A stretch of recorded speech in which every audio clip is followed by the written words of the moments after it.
Hello and welcome to another Yu-Gi-Oh video. Now before we get into things, just want to give a mention to the fact that I'm doing a giveaway on my Facebook page. There's a link to the page in the description, so if you're interested in picking up some nice freebies courtesy of Konami, then just drop down into the description and head over there. So this is a return of the UK Nats format duel videos, and we're kicking things off with Lunalight versus Salamangreat, so the champions of the most recent YCS versus the upcoming or modern day meta, I guess. This list is essentially Raf's list, going to be piloted by my good friend John, who knows the deck very well, and obviously it focuses on OTKs and has the option to make an Azathoth turn 1 if that's the kind of thing that you need to be setting up. But otherwise a fair amount of versatility in what you can deal with, just kind of built to deal with back row decks essentially and OTK through large boards thanks to the fusion monsters. As for the Salamangreats, this is the list that John has also been building, and it will be piloted by Jason in this video. Mostly pretty standard, get the nice lineup of hand traps and some stun traps in there in order to deal with potential opposing cards. Note that there won't actually be any siding during this match, it will just be using the main decks.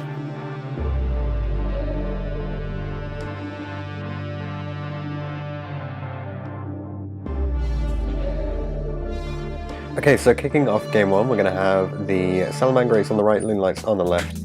Jason begins with Normaling Debug searching the Spinny, and he's then going to turn that into a Bale Links and carry out the typical searchy of the Salamangreat deck.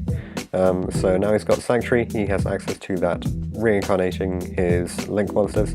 He discards the Spinny and then gets the effect of the Gazelle off, so we can send the Roar. And once Raw is in his grave, he'll be able to reset it at a later point, either through its own effect or through something else. So we actually can bring back the Spinny here and overlay into Mirage Stallion, which means that he not only gets to keep the Spinny that he's put back onto the field, but he can also summon out a Falco, which is going to be very useful for resetting his Raw that he has. So he can actually link the Falco and the Bell into the Wolf for the first time it's summoned. Use the Falco on the Raw, and then from here he has the option to be able to push through again with his relink summoning into the Wolf. But I think he's going to go with the Desires first here, because he's not going to be going back into the deck anytime too soon, and then he can use Circle to get an additional search off. Just because you may as well use it at this point. I think he drew it off the Desires, otherwise the combo would have been different, but you can use it at this point so that you get it back with the Wolf later on. So it's just going to have a quick read. And keep in mind, adding the Foxley here, keep in mind throughout all of these duels within the UK Nats format series that we're very open to any comments or suggestions of different plays or different builds that you have.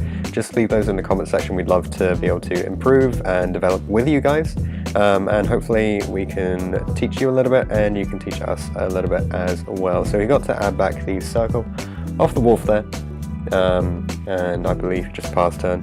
John starts by setting a card and activating a Nessie, discards a Tinky, so he gets that draw off, but there is a draw on the other side, which means he's not going to be able to carry on with his danger plays.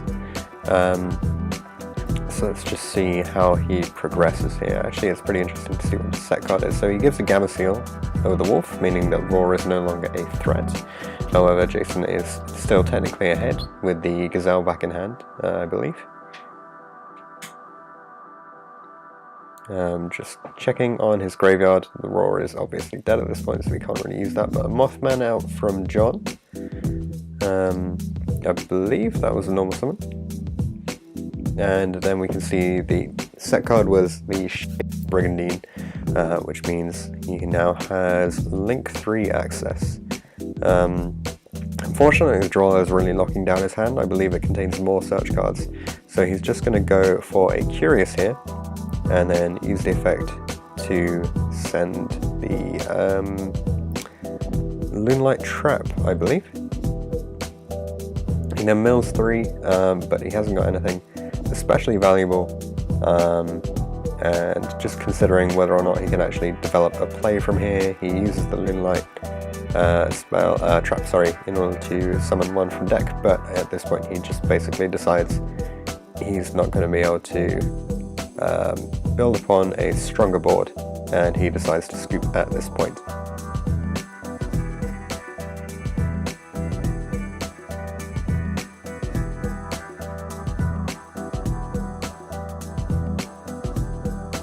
Alright, so moving into game 2, a little bit of warning here. So there are two mistakes that are going to come up. One is there's going to be an illegal play by Jason on the Salamangreat side, and the other is you can probably play this hand out a little bit differently. Head into the comment section and you'll find a cheat sheet from the Road of the King. So he's going to be using Debug, searching out a Foxy, I believe, and then going into Bale Links, and he's going into a second Bale Link, so this is the error. Really, he should stay with the first Bale Links and trigger the Gazelle here, and then Gazelle send the Roar. So he's just going to have an extra Bale Links in the grave, and that's going to mean that when he uses Sanctuary again in this turn, it will be illegal. Keep that in mind. He's just going to have an extra Bale Links in the grave as a result of an illegal maneuver, but apart from that, everything else will pan out the same. He'll make the Mirage Stallion, get the Jack Jaguar, get a search off with the circle. So this is a hand which can, I believe, end on a rank for a wolf and a set trap. Instead you're going to see a slightly different variation, just because at the time Jason was not aware of the combos, but now he's fully in touch with all of those. So it goes into the first wolf here, and then you see he goes into a second wolf off the Sanctuary. So that is the illegal part. Obviously you cannot go into a second relink summon with Sanctuary. So then summons out the Jack Jaguar to trigger the wolf, gets back the Gazelle, I believe, and he gets back the Sanctuary too. So he's got a Roar set off its own effect, and and a skill circle set off, or added back off the wolf. But he does end up with a board which can't lose to a Kaiju this time. So we see Pancratops come out in order to try and bait the Roar. Obviously playing it makes no difference, it gets banished anyway, so that's all fine there. And then Collider Check coming out, able to send a Lunalight to the grave, and then from here it gets renamed, and John sets up the scale.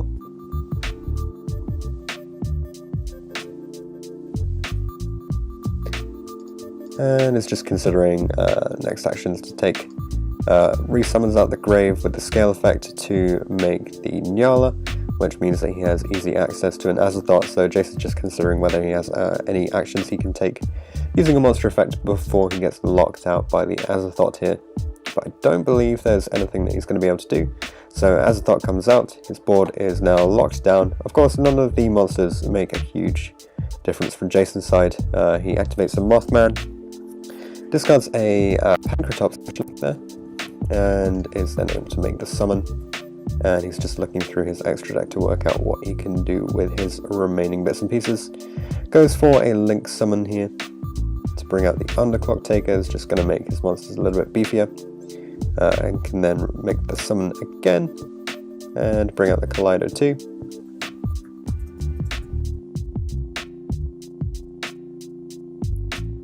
And he's able to get another Collider effect off.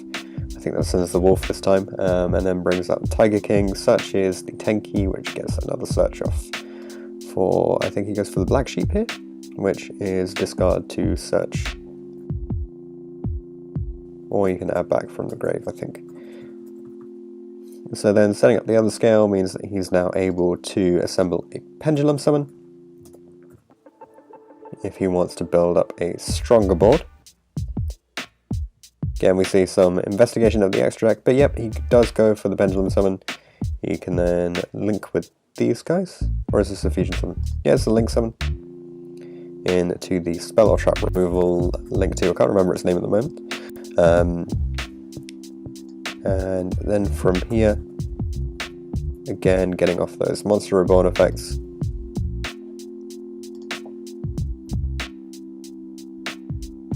And then Jason here just having no way to really disrupt this board. So John's able to make the Rusty Bardish, which can get him to the rank up as well as the Shade Brigandine thanks to the boots. So that's easy access to another rank 4 if he wants it. And he makes the fusion summon of the Dancer and can then just punch through with quite a lot of damage and the instant Raigeki of the Leo Dancer there.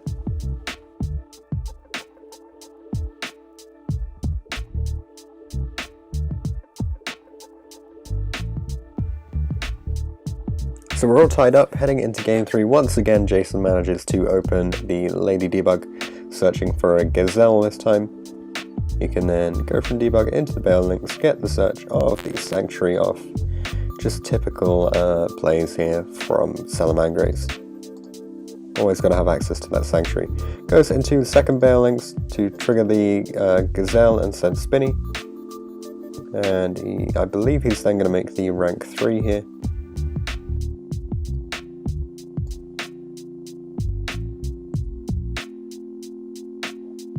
Yep, just like before, summoning out the Mirage Stallion, detaching the Gazelle in order to actually get a search off, get a summon off even. And I believe he'll go for the Jaguar, but he might. I don't think there's any real benefit to going to the Falco at the moment, given that he doesn't have the spells or traps within the graveyard. And the Jaguar will give him an additional summon. So yep, he goes for Jaguar. Bit of a weak board at the moment with no access to the trap currently. He's going to turn those two into the Wolf, so when he can summon back the Jaguar, he can add back the Gazelle.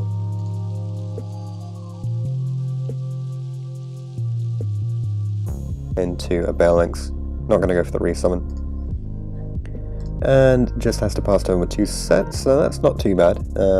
Facing down a Tenki which gets ashed, and then John discarding the Wolf is that for a Jackalope. He has access to the Perfume though.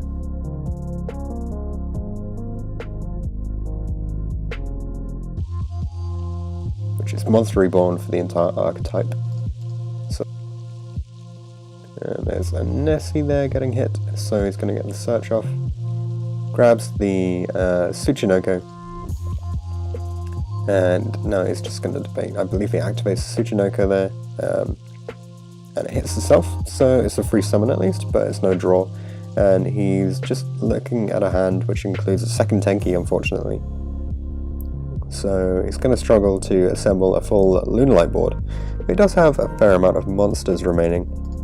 But I think at this point you're facing down a board which has too much involved in it. There was a Roar there actually, and there's even a Judgment here as well, so he's not going to be able to deal with that, and he's just going to scoop up. So that's it, the Salamangreats win this match 2-1. This isn't generally the outcome as far as we're aware, as the Lunalights do have a very strong matchup against Salamangreats, but proof that Salamangreats can come out on top. Thanks for watching this episode of the UK Nats Format 2019. Keep in mind that we will be recording and editing videos as the format develops. We do fully expect a ban list to arrive in the future, but before then we may as well get to grips with all of the decks that currently exist, especially ones that may well be taking some of the top spots when the UK National Championship does finally come around. So if you have suggestions for decks which you believe will be popular at the event, or even deck lists that you want to share with us, then feel free to drop links to those or just get in touch via the comment section. Don't forget to like and subscribe if you're interested in this content, and stay tuned for other episodes of Top Deck.